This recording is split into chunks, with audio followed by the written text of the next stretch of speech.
बहनों और भाइयों, लोकसभा चुनाव के 3 चरण पूरे हो चुके हैं।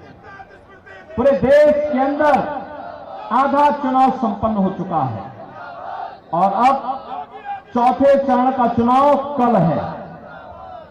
कल फिर 10 राज्यों में 96 सीटों पर चुनाव है। यानी अब तक तीसरे चरण आते आते जो अब तक देश के अंदर मोदी लहर थी, वो मोदी लहर अब एक सुनामी का रूप लेने जा रही है, क्योंकि जनता जनार्दन के मुंह से एक ही शब्द फूट रहा है और बहनों और भाइयों, वह है कि फिर एक बार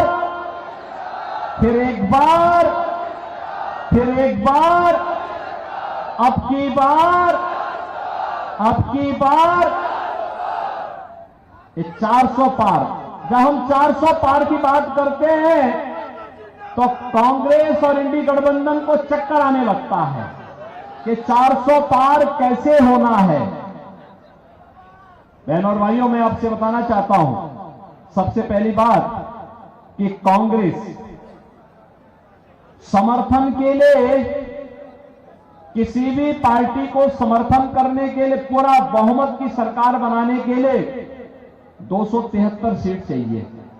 कांग्रेस इतनी सीटों पर ही चुनाव नहीं लड़ पा रही पूरे देश के अंदर, तो क्या ये सरकार बनाएगी क्या? दूसरा है जो कांग्रेस मॉडल देना चाहती है, बहनों और भाइयों, उससे बचना। इसलिए बचना, मैं उसमें बाद में आता हूं, लेकिन जब देश के अंदर अलग अलग राज्यों में मुझे जाने का अवसर प्राप्त हुआ, पश्चिम में पहले चरण, दूसरे चरण, तीसरे चरण के मतदान के बाद जब भी हम जनता जनार्दन के पास गए, हमने कहा भी फिर एक बार मोदी सरकार आप चिल्ला रहे हैं, अब की बार 400 पार की बात कर रहे हैं, कैसे होगा?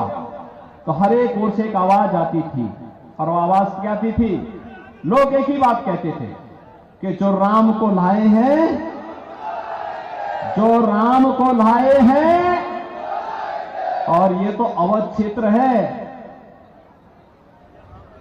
अवध क्षेत्र के लिए तो एक नया बिहान है, एक नया सवेरा है। 500 वर्षों का इंतजार समाप्त हुआ है। अयोध्या में प्रभु रामलला विराजमान हुए हैं और इसकी बधाई आप सबको।